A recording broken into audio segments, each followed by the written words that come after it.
Alrighty, it's the sword game. We've got Harrison versus McCutcheon at A.J. Rickard Field. Raiders got off to a hot start. Here's Jack Gonzalez weaving through traffic before he's brought out of bounds. We're going to see him do that again on this same drive, but this time waltzing into the end zone. Harrison up 7-0. McCutcheon doesn't get the start they're hoping for. This Raider defense swallowing the run game. But still, Riley Walden and the Mavs push through on the ground. They start making their way down the field, but in the second quarter, Harrison finds a way to stop it. The ball comes loose, and that's Ethan Carberg picking it up, taking it back to the house. Raiders go up 14-0. Now check this one out. Hainmeyer intercepts the ball the play after. Bench gets in the way here, but he brings that to the one where Gonzalez lines up and scores his second touchdown of the night. Raiders go into the half 21-0, and they do not look back. Harrison ends up winning the sword game once again, 35-14. And we are joined here in studio by a couple of these Raiders. Welcome, guys. We've got the sword. Talk to me.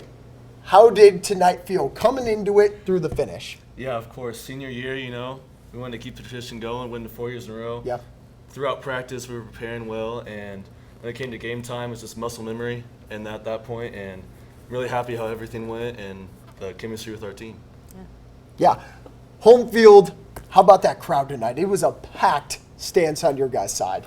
For sure. Every single time we get a home game, the crowd's always packed. It's very, it has a lot of energy, and then they just love to show out and support us. Does that energy feel any different when it comes to this game in particular? What does this mean for you guys every year playing in this? This means so much to, like, the history behind the rivalry and the sword. It's like we always look forward to it every single year, and like throughout the summer, that's all we're focused on. And you guys are saying, you guys are the Raiders. It's only right that you guys have the sword, right? It just makes sense. I was saying last year, your guys' coach, Terry Peebles, came in waving it around. It's a lot of pride behind this sword. Payne, I wanted to ask you, huge momentum shift right before the half. You guys, Jackson gets the poke, fumble recovery, touchdown. You get the interception the play after. Talk about what's going on the sidelines in that moment. You guys go up 21. We go 21, we're on the sidelines, and I'm just talking to offense, tell them just get us one, and we got your back. And like, when they threw it up in the air, I knew it was mine, and I just returned it and wanted the offense to score. Absolutely. Talk to me about, game ends. You guys win this one by double digits. Big game for you guys. Immediate feelings afterwards. Yeah, I'm really excited. We starting off, we're trying to figure things out. People starting in varsity, people playing new positions, and I feel like we're on a roll right now. We're starting to get everything good in practice, and I'm ready for what's to come. Absolutely. It felt great. It was the first time I got to hold the sword, even after watching all the seniors win it freshman and sophomore year. So it's just a great feeling and allowing the sword to stay home. Yeah, how does the sword feel to hold it for the first time this year? I felt great. It was a new thing. So on the offensive side, you're QB1 here. How did you think things were clicking on that side? Because we know the defense was holding up tonight.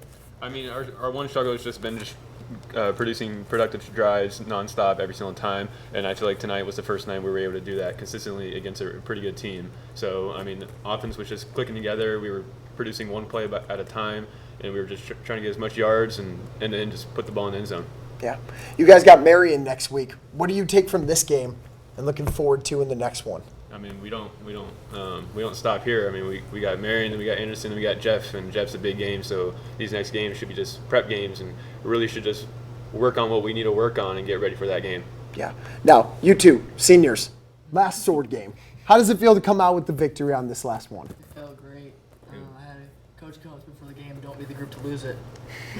That's a lot of pressure. But hey, you guys pulled it through. Congratulations to all of you guys. Swing the sword loud and proud. Hold it in Harrison High School for the next year until the next one. Guys, thank you so much for joining us.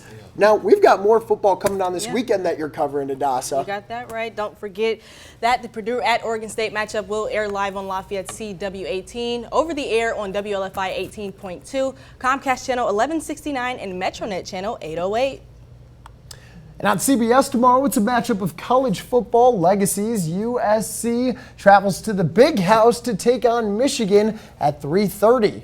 And on Sunday, the NFL returns the Bears and the Colts. Bear Sunday down. at 1 p.m. right here on WLF5. That's a wrap for Frenzy. We'll see you again next week. See you next week.